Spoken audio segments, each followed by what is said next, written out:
Hey, it's Craig.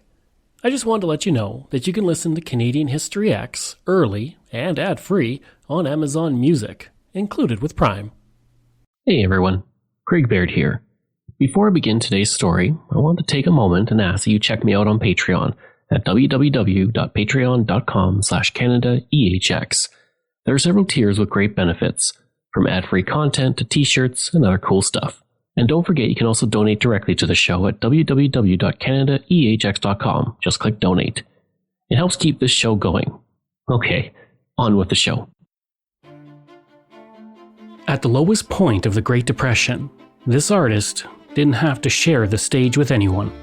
For the first time in her career, no one would outshine her or steal the spotlight that she worked so hard for. It had taken her 60 years, but she was getting the acknowledgement she deserved. In that time, she had studied in London, France, and San Francisco, and traveled to the most remote First Nation villages on the Pacific coast of Canada. Her contemporaries called her a genius. First Nations called her Klee Wyck, the laughing one. Today, we call her a national treasure. But that wasn't always the case. I'm Craig Baird, this is Canadian History X, and today we are turning brushstrokes into happy little clouds as I share the story of the one and only Emily Carr.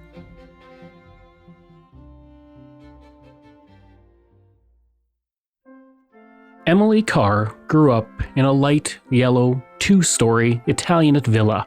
The gabled roof, front full veranda, and balustraded balcony gave her ample space to contemplate her surroundings. The arched front windows gave her unparalleled views of the Pacific Ocean. Constructed out of California redwood, the garden was large and well-tended and adjacent to Beacon Hill Park. Everything about the home made it one of the most affluent homes in Victoria, was decidedly English. And that's where she was born on December 13, 1871. The second youngest of 9 children, the house was a lively and busy place. Located on 207 Government Street, the Carr family occupied it for over 70 years. And for that reason, it was originally known as Carr Street, after Richard Carr, Emily's father, who donated land to widen the road. Richard was born in Tunbridge Wells, Kent, England, and moved to San Francisco before 1849 to become a commissioned agent where he met his future wife, Emily Saunders. They married in 1855 and returned to California and eventually moved to Victoria in 1863 to enjoy the spacious freedom of the West Coast. Emily said of her childhood home, "Our street was called Carr Street after my father. We had a very nice house and a lovely garden. Carr Street was a very fine street. The dirt road waved up and down and in and out. The horses made it that way, zigzagging the carts and carriages through it." Her father, while loving, was strict in his adherence to British norms. Sundays were for morning prayers and every evening was spent conducting Bible readings. One child per week would be called to recite the sermon, something Emily always struggled with. Despite his strict nature though, Emily's father did encourage her artistic side but saw it more as a hobby than a future career. She wrote in her book, Growing Pains, "I was allowed to take drawing lessons at the little private school which I attended. Miss Emily Woods came every Monday with a portfolio of copies under her arm. I got the prize for copying a boy with a rabbit. Bessie Nuthall nearly won because her drawing was neat and clean, but my rabbit and boy were better drawn." With a house full of children and 2 loving parents, she was happy, although Emily felt different from her siblings. She was a free spirit, more at home in nature with animals than dolls. She had no interest in becoming a wife and mother, which went against her father's beliefs. She felt a different calling. Emily was still in the process of figuring it all out when the happy family dynamic was disrupted. Her mother died in 1886 when Emily was only 15. Soon after, life seemed to fade from her father as well, and only 2 years later, he passed away. In her book, This and That, Emily wrote, "Father told us that God had appointed man 70 to live on this earth, and he himself died punctually at 70. I think he would have considered it like giving God back chat to have overstepped his time limit. Mother predeceased father by 2 years. He did his best to keep her longer, but she died at the age of 50. 20 years was between their ages at his death." Her older sister Edith, whom she referred to as elder in her writings, stepped up as the head of the family. But Emily and Edith did not see eye to eye. She wrote, The elder, my oldest sister, immediately stepped into Father's shoes. Father had been forced to be tender with his feet because of his gout. The elder's step was hard, firm. The elder's rule was more acute than Father's. She was always at home, and now there was no intervening mother to appeal to. My sister strove with us because she loved to dominate. But Emily delighted in playing pranks on her sister. Once she told Edith that a Presbyterian minister wanted to meet her. She told the minister the same. The two arrived at the meeting and sat there staring at each other, wondering why the meeting had been requested. Neither knew why they were there, and after a few awkward minutes they realized they had been had. Emily's rambunctious spirit and affinity for mischief triggered Edith's darker side, though. Emily said that Edith would beat her with a riding whip and had no patience for things that Emily loved. She was incredibly stern with her younger sibling, and her hard-heartedness was in full display when Emily was 18 years old. That's when she got a dog that Edith hated. One day Emily went away on a day trip which was delayed in her return. The dog spent the day barking, awaiting her. Concerned neighbors called police, and when they arrived to investigate the noise complaint, Edith had them put the dog to sleep. Emily returned to the horrible news and was distraught. She swore she would never speak to Edith again, and for years she didn't, until the 1910s when things began to thaw between the two. Edith would eventually lend Emily money to build an art studio, and by 1919, as Edith lay on her deathbed, the two officially reconciled for good. Through the difficult relationship with Edith, Emily kept her free spirit. Nothing could extinguish her lust for life. At the time, women were expected to be quiet and obedient wives and mothers. Emily had no interest in any of that. Her passion for art was far more than a hobby. It was part of her very soul. Every fiber of her being told her that her purpose was to create beauty. In 1890, Emily left home with her beloved canary in a cage to attend the California School of Design. Founded in 1871 as the San Francisco Art Institute, it was one of the most prestigious art schools in Western North America. There, she began sketching outdoors, something that would come to define her career. She wrote in Growing Pains, "Outdoor sketching was as much longing as labor. Atmosphere space cannot be touched, bullied like the vegetables of still life or like the plaster casts. These space things ask to be felt, not with fingertips, but with one's whole self." Emily attended the school for 3 years until she was forced to return home after several financial failures in the family estate prevented her from paying tuition. For the next few years, she taught art to children in Victoria at the request of mothers she knew. No one else was teaching kids to draw, and at first, Emily wasn't interested. She was afraid of having pupils, of being confined and taking on traditional roles. In the end, she grew fond of the children and their work. One of her students was Elsie McGill, who became the first Canadian woman to earn an electrical engineering degree and the first woman in the world to be awarded an aeronautical engineering master's degree. Elsie became known as the Queen of the Hurricanes when she oversaw construction of 1,451 Hawker hurricanes during the Second World War. Emily Carr would go on to influence countless more women in the future. You must be the reporter. Come with me. So, Miss McGill, how does it feel being Canada's famous women engineer? The real story is the work we've done retooling this factory. To build the Hawker Hurricane? Indeed. 40 planes last month with a capacity of up to 100. Our fighters are over England as we speak. Of course, it pains me to see airplanes mass-produced like boxcars or baby carriages. But in war, we make concessions in favor of innovation. You must feel at home, though, managing all of these women. I'm not here to manage women. Well, you must admit it is an unusual job. I'm the chief engineer here. I do what engineers do. That's all. What are we doing now? We're to win this war. We need to know how she flies. Elsie McGill was the world's first female aeronautical engineer. She oversaw Canada's production of Hawker hurricanes during the Second World War, earning her the nickname Queen of the Hurricanes. As the 20th century dawned, Emily wanted to venture away from home and capture other parts of her province on the canvas. To that end, Emily traveled to the west coast of Vancouver Island. Today, it's a tourist hotspot for surfing, paddleboarding, fishing, and kayaking. But back then, it was one of the few untouched spots on the island. And when she arrived, she found the First Nations still living a somewhat traditional lifestyle. It was rapidly changing as settlers flooded in as news of gold in Florencia Bay spread and a road to Port Alberni was being planned. For Emily, it was a simple sketching trip, but today, it's seen as the last window into a vanishing world. Although the language is dated, her sentiment was pure when she wrote in her book Klee Wyck. It amused the Indians to see me unfold my camp stool and my sketch sack made them curious. When boats, trees, houses appeared on the paper, jabbering interests closed me about. I could not understand their talk. One day, by grin and gesture, I got permission to sketch an old mat maker.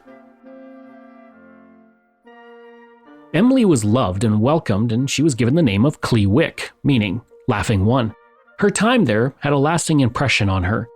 And it should be noted that today Emily is criticized by some for painting villages and totem poles and appropriating indigenous culture in the process. In preparing this episode, I read her books, and it seems clear to me that she had a deep respect for the First Nations. She only wanted to capture on canvas what she saw in front of her, and in the process preserved some of the culture the rest of Canada seemed to be doing everything they could to erase. Emily said, "Whenever I could afford it, I went up north, among the Indians in the woods, and forgot all about everything in the joy of those lonely, wonderful places. I decided to try and make as good a representative collection of those old villages and wonderful totem poles as I could, for the love of the people, and the love of the places, and the love of the art, whether anybody liked them or not. I painted them to please myself in my own way." She was also ahead of her time in many ways. First in her views on the roles of women, then in her views of Canada's treatment of First Nations. In her book, Klee Wyck, she shared the story of a missionary who told her to convince her Indigenous friend, Louisa, and her husband to put their children in the local residential school. Emily refused, and when the missionary demanded to know why, she replied, "In Louisa's house now there is an adopted boy, the product of an Indian industrial school, ashamed of his Indian heritage. All Louisa's large family of children are now dead, all but these 2 boys, and they are not robust. Louisa knows how to look after them. There is a school in the village. She can send them there and own and mother them during their short lives. Why should she give up her boys?" The missionary pressed her and begged her to see the advantages, but Emily recognized there would be many more disadvantages to the children if they were sent away. After her sketching trip to the west coast of Vancouver Island, she traveled to London hoping to continue her studies. England inspired her to become a professional artist and pursue it as her true calling. She studied at the Westminster School of Art under acclaimed artists Julius Olson and Algernon Talmage in Cornwall. England would energize her and force her to reflect, even if unwanted. For 18 months, she was forced to rest in a tuberculosis sanatorium until she recovered and returned to Canada. And by then, she was ready to capture the West Coast on canvas. Little did she know how long it would take for her to get the acclaim and recognition she deserved. Emily returned to teaching children's art classes in Vancouver, and to make extra money, she drew political cartoons for The Week, a newspaper in Victoria. A year after her return, Emily took a position at the Vancouver Studio Club and School of Art in 1906. And while she enjoyed it and was a popular teacher, she didn't feel that it was the right place for her. The next year, she made a sightseeing trip up to Alaska with her sister Alice. This would have a major impact on Emily and her work. She realized that her artistic mission in life was to document what she saw, specifically First Nations' vanishing way of life. To do that, she needed more education. Her immense talent would only take her so far, so she traveled to the one place she felt would take her work to the next level: France. In 1910, Emily enrolled at Académie Colarossi in Paris, where she worked with painters John Duncan Ferguson and Harry Gibb. And while working with Gibb, she vacationed with him and his wife. They traveled through France, and he told her, "You will be one of the great painters, women painters, of your day." Under his watchful eye, Emily began to experiment with scale, color, and perspective. She expanded her artistic comfort zone and went beyond the literal representations of natural forms. She began to use broad brushstrokes and bold colors, further creating a style that would become her signature. She wrote of her experiences. Harry Gibb was dour, his wife pretty. They lived in a studio overlooking a beautiful garden, cultivated by nuns. I stood by the side of Harry Gibb, staring in amazement up at his walls. Some of his pictures rejoiced, some shocked me. There was rich, delicious juiciness in his color, interplay between warm and cool tones. Today we call this style post-impressionism because it focuses on abstract qualities and symbolic content. It rejects the limitations of impressionism by distorting forms for expressive effect.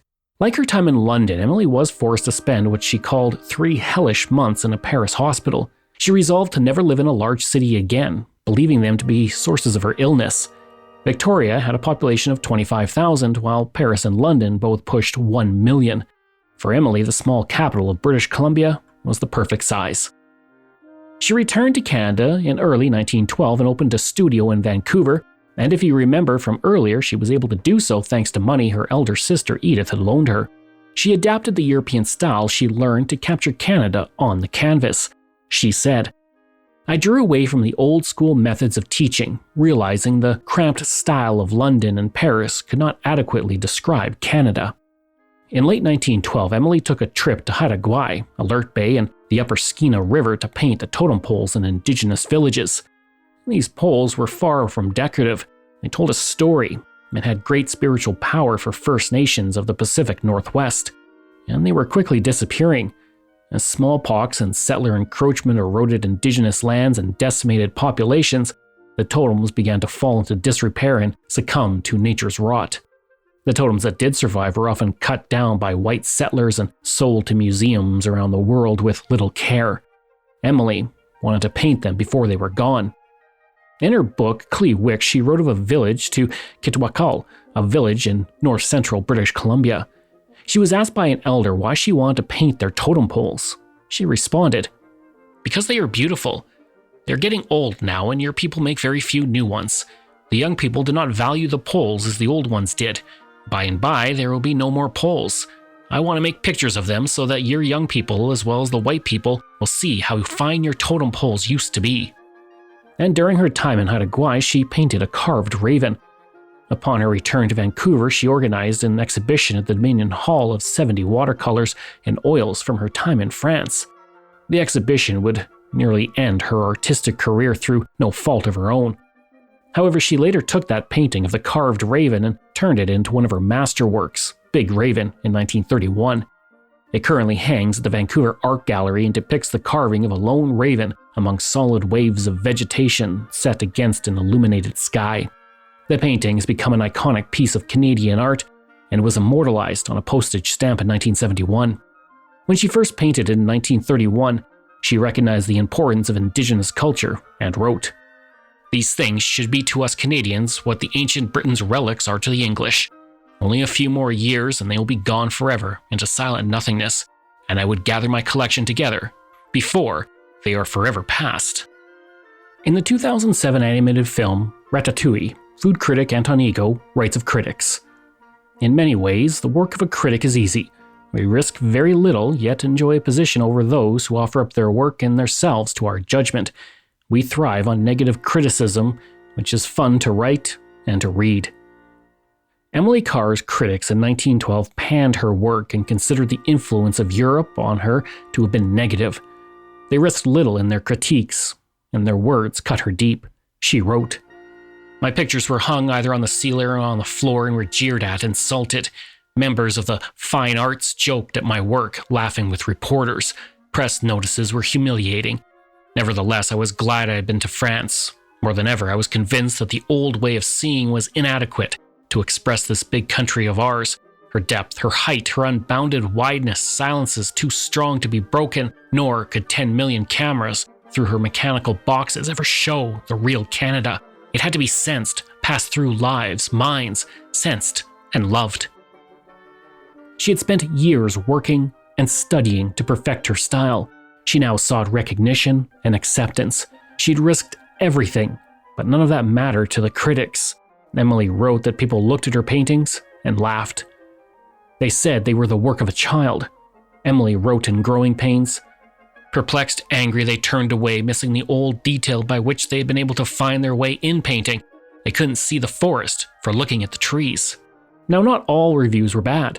The Vancouver Daily World wrote that she had great artistic talent, but the truth is the majority were negative, and we always remember the criticism more than the praise. So Emily was devastated, and the exhibition failed. She offered to give the new provincial museum all of her paintings, but they refused. The Vancouver schools where she taught refused to employ her, and she was only able to keep a few pupils. In 1913, with money running out, she returned to live in Victoria, near her sisters. She wrote in Growing Pains, "Nobody bought my pictures. I had no pupils, therefore I could not afford to keep on the studio. I decided to give it up, to go back to Victoria. My sisters disliked my new work intensely. One was noisy in her condemnation, one sulkingly silent, one indifferent to every kind of art." And for the next 15 years, Emily did little. She believed her artistic career was a failure, so she turned her attention to other things. She ran a boarding house called House of All Sorts because of the mix of humans and animals that seemed to pass through the doors. She spent her time caring for stray animals and making pottery and rugs. She wrote in the House of All Sorts, "One old sheepdog was always in the house with me, always at my heels. He was never permitted to go into any flat but mine. There was, too, my great silver Persian cat Adolphus. He always was very exclusive. People admired him enormously, but the cat ignored them all." In 1923, she picked up Woo the monkey, who became a constant companion and muse. She wrote in her book, The Heart of a Peacock, "Woo was teachable. Before I had owned her a week, she got away from her chain in the garden. I was sad, I thought, of course. She would make for the woods for the park nearby. No, Woo dashed up my stair, sat waiting on the mat to be let in. She'd accepted the studio as her home. That quick response of love and trust entirely won me." As her pet menagerie increased, she was forced to stay close to home with no great travels into indigenous lands. When she painted, it was of local scenes. It seemed that her artistic career was behind her and forgotten. Until an art movement Emily was already a part of caught on. People took notice. And it turned out Emily Carr's artistic career wasn't so dead after all. Sophie Pemberton was born and raised in Victoria. She was the first woman to be a professional artist in British Columbia and the first to receive international acclaim. In 1897, when Emily Carr was taking her first steps into art, Pemberton's work was exhibited at the Royal Academy in London. She had further exhibitions in the United Kingdom, Montreal, at the Royal Canadian Academy, and even the St. Louis World's Fair. Pemberton spent her life pushing the limits in art for women. In the early 1920s, she started to become aware of another woman, Emily Carr. Pemberton spread the message of this not-so-new artist in her amazing work. She approached artists Harold Mortimer Lamb and Marius Barbeau. Lamb was one of Canada's most celebrated artists, and Barbeau was an ethnologist with the National Museum in Ottawa. Barbeau loved what he saw in Emily's work, and he suggested to his friend Eric Brown, the director of the National Gallery of Canada, that he visit Emily, and in 1927, Brown met her for the first time. It was a revelation. He immediately asked her to exhibit her work at the National Gallery of Canada. In November of that year, Emily and 61 of her paintings traveled across the country to Ottawa for an exhibition on West Coast art with Indigenous themes. It was the first time her art was exhibited in Eastern Canada, and it gave her a massive confidence boost. Having an exhibition, even a shared one, at the most important art gallery in Canada could help anyone's career, and something happened during the exhibition that changed everything. A man with wild and graying hair, wearing an immaculate suit, walked into the National Gallery. If you didn't know who he was, it would be easy to assume he was just a visitor. But to the Canadian art world, he was a giant. His name was Lawren Harris, and he was about to change Emily's life forever. Lawren Harris's impact on Canadian art history runs deep. Born to Thomas and Annabel Harris, his father was secretary to the firm A. Harris Sons and Company. It merged with Massey to form the Massey Harris Company. Harris grew up wealthy and allowed him to forge his own path away from business. As a young man, he studied art in Berlin. When he returned to Toronto, he spent much of the 1910s painting urban landscapes. During this time, he met J.E.H. MacDonald, and the two often took sketching trips together. Over the next decade, he became inspired by the Scandinavian art style and decided he wanted to capture the landscape of Canada on the canvas. He also began to use his family's wealth to help other Canadian artists follow their dreams. He bought a painting from artist A.Y. Jackson to help fund his work. And in 1915, he opened the studio in Toronto and invited other artists to work there. Harris also became close friends with Tom Thomson, one of Canada's greatest artists. He fixed up a shack behind the studio for Thompson to use and was deeply inspired by Thompson's work. But Harris was also deeply impacted by Thompson's sudden and mysterious death in Algonquin Park in 1917. 3 years later, Harris formed the highly influential art collective, the Group of Seven. It transformed the Canadian art world and helped bring many more artists to prominence. Lawren Harris was the man behind all that, and he's the one walking into the National Gallery to see the work of Emily Carr. Harris was so taken by it that he convinced her to come out of artistic retirement. He said, "You are one of us." Those 5 words supercharged Emily, who went on to have the most prolific period of her entire career. Harris heavily influenced Emily's artistic style from then on. As her mentor, he encouraged her to study Northern European symbolism and to find symbolism in her paintings on the West Coast. She wrote in her book, Growing Pains, "My first impression of Lawren Harris, his work, his studio have never changed, never faltered. His work and example did more to influence my outlook upon art than any school or any master. They have given me mechanical foundation. Lawren Harris looked harder. Lawren Harris looked higher, dug deeper. He did not seek to persuade others to climb his ladder. He studied their own, while they got a foothold." She took new trips to indigenous villages. In 1929, she painted Church at Uquat Village, one of her most acclaimed works. The painting showed her growth in symbolism. Nature in the painting is depicted in curving shapes that give a feeling of transformation and movement. Human buildings are depicted as insignificant and fragile. Harris loved the painting and bought it, and he sent it to exhibitions and told her how well it was received. At one point, he wrote to her, "I went to the US show. Your church was the best thing there, a swell canvas. I do not think you will do anything better." When she read the letter, she said she flew into a rage. She said, "Mr. Harris thought I had reached the limit of my capabilities, did he? Well, my limit was not going to congeal around that Indian church. I sent other work east. He compared it unfavorably with the Indian church. I had thought this work was just as good, perhaps better. Mr. Harris did not. He still praised the Indian church.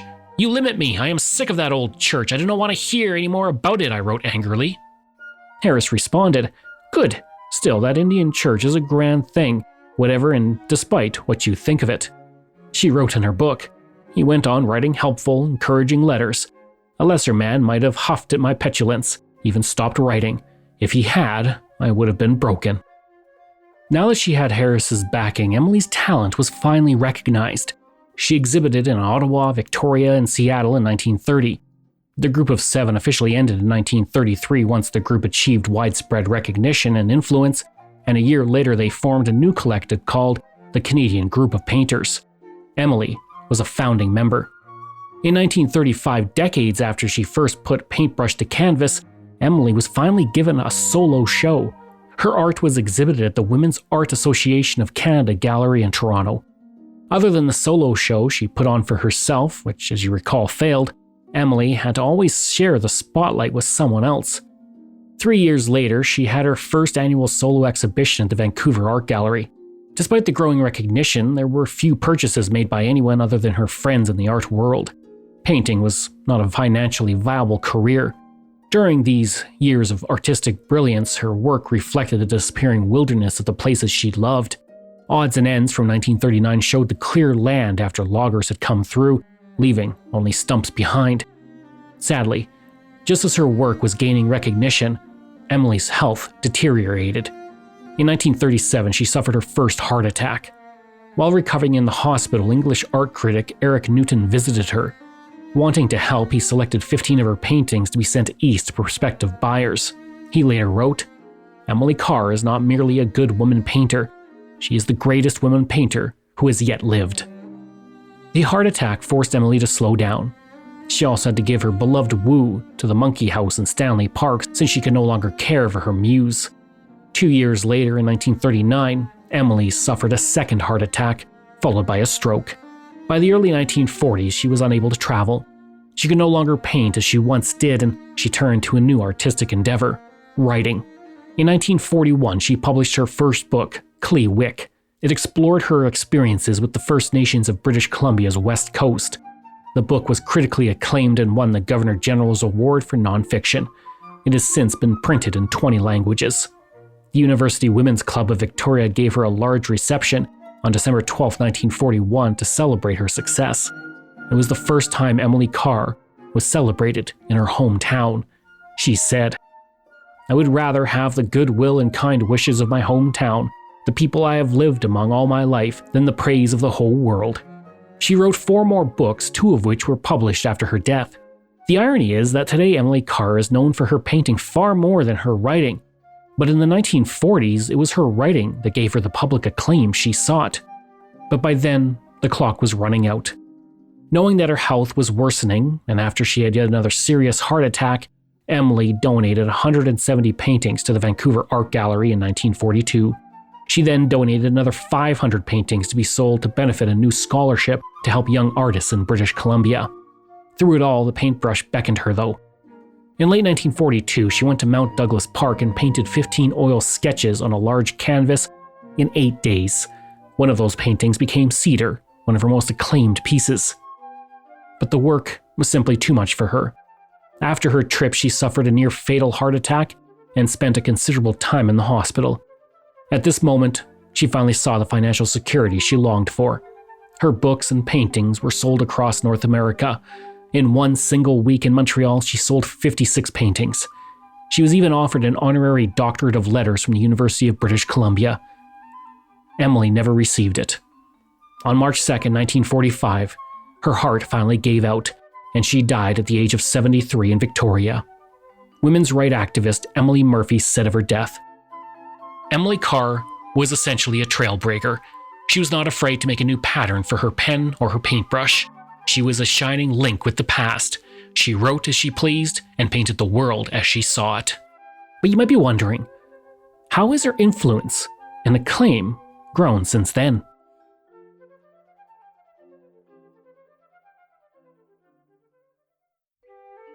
In season 5 of the TV show Doctor Who, there is an episode called Vincent and the Doctor. In it, the Doctor, played by Matt Smith, meets Vincent van Gogh, played by Tony Curran, when the great artist was near the end of his life and felt as though he was a failure.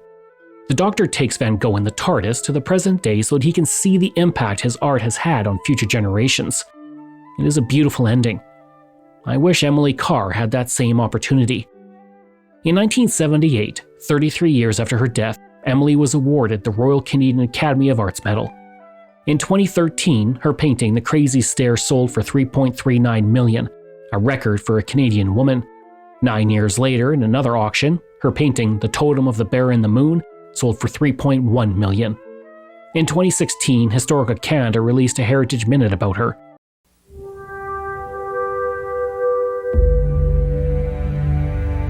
Behold Emily Carr, painter, about to encounter the force that will consume her life.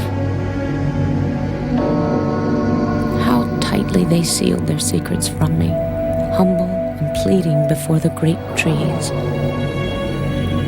awaiting the invitation from the Spirit to come meet me halfway. Nothing is still now, everything is alive. At last, I knew I must see through the eye of the totem itself, the mythic eye of the forest.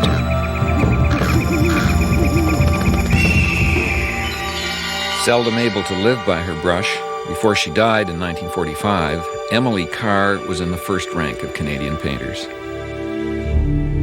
This is my country. What I want to express is here, and I love it. Amen. 5 schools in British Columbia and Ontario are named for her. The former Carr home in Victoria is now a National Historic Site, and a branch of the Victoria Public Library system carries her name. But perhaps the greatest honor came in 1978, when the oldest public post-secondary institution in British Columbia, the Vancouver School of Decorative and Applied Arts, changed its name to become the Emily Carr University of Art and Design. Now, thousands of students each year attend the school named for her, as they begin their own careers on a path she helped pave. A fitting tribute for the greatest artist Canada has ever produced. I hope you enjoyed that episode and our look at Emily Carr.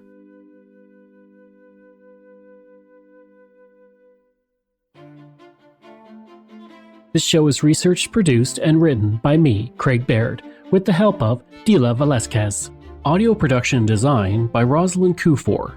If this is your first time listening and you like what you heard, please take a moment and give us a 5-star review to help other people find these amazing stories.